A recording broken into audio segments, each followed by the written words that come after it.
Hello everyone, welcome back to the channel. In today's video, we will work on our Shopify product page.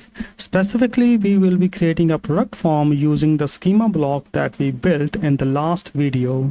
So if you remember from the last video, we set up some key blocks in the product schema like vendor, SKU, product variant, quantity, short description and checkout buttons. And today we are going to combine these blocks and create a functional product form for our product page.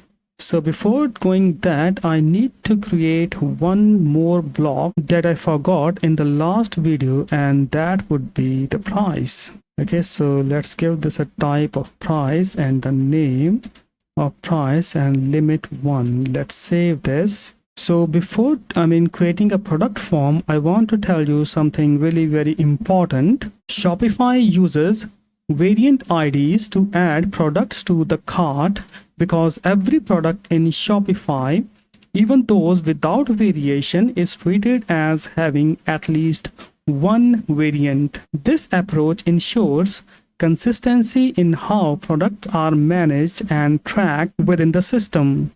So we need to get the first selected variant ID of the product in the product page. So we need to do this because when a customer lands on our product page, the default values of a product variant ID should be available for the user. So let's do that by using assign and declare a variable, let's say selected variant. So the value of this would be product dot selected or first available variant. So this will provide the information about the first variant. Now let's print that variable here and see what are the properties that this variable has. So let's use selected variant and we are going to use JSON filter to see what are the options or what are the properties that this variable provides us. So let's refresh that page.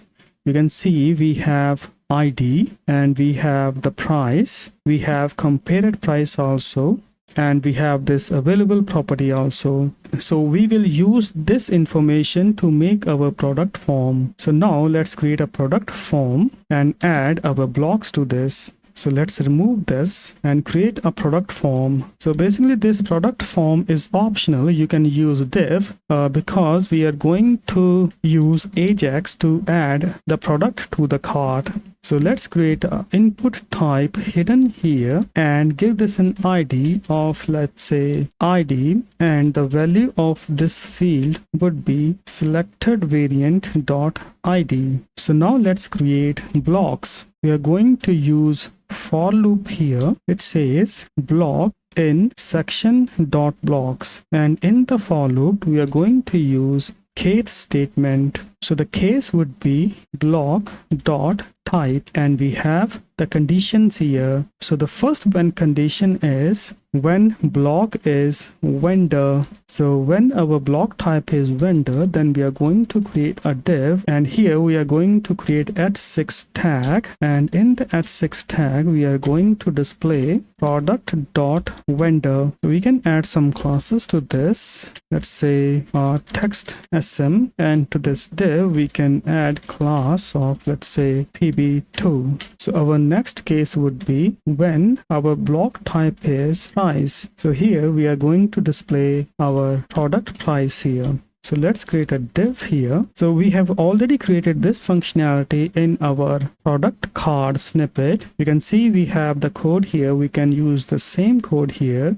Just copy the selected code and paste that inside this div. So the only thing that we need to do is we need to replace this product card with our selected variant. Let's do that. Now we have everything here. Now let's add some classes to this div. Let's say flex item center and gap 3. So our next case would be, let's say, short description. So for this, we need to create a custom field for our product page. So let's quickly do that. Let's go to our dashboard. In the dashboard, click this setting button. From here, you can select, let's say, custom data and select product, and you can add your field definition here. Click this add definition button and give this field a name. Let's say small description. So this is the namespace and key. We will use this key to print this field on the front end.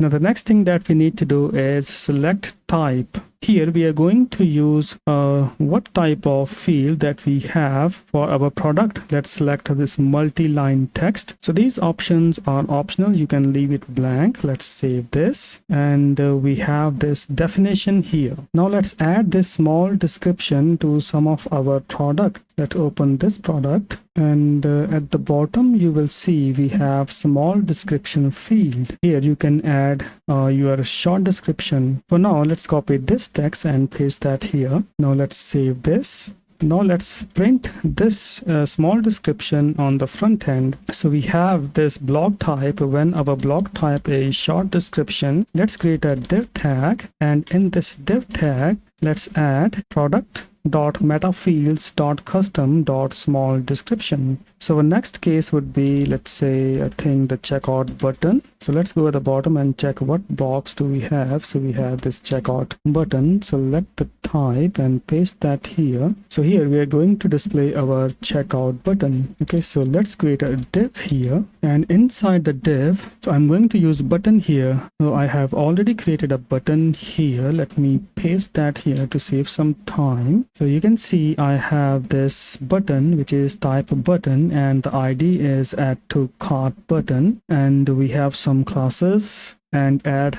more classes. Let's say p3 text white, and that's it. Here I'm making a condition here. If the selected variant dot available is false, so I'm going to add a disabled attribute here. The same thing is here. If the selected variant dot available is false, then we are going to display this sold out text. Otherwise, this add to cart text would be displayed in the button. Let's save that and refresh on the front end. So we don't have anything here. Let's go to our customizer. Select the product template here. Here, let's start adding blocks. Let's add vendor. So we have the vendor information here. Now let's add SKU. And I think we haven't added this SKU field for any of our products, so we can delete this. So let's add this price here. So we have the price here. Now let's add a short description. I think this product don't have short description added at the back end. And let's add this checkout button. Okay, we have the checkout button. Let's save that and check on the front end. You can see we have everything set up. We have this custom field for our short description. Let's design this a bit. Let's add some classes here. I'm going to, let's say, pb2 text sm, and save this and check on the front end. So we have everything set up here. So this is it for this video. In the next video, we will add variant selector and quantity block to this form. If you found this video helpful, please like, share, and subscribe to my channel for more Shopify development tutorials. Thanks for watching. I'll see you in the next video.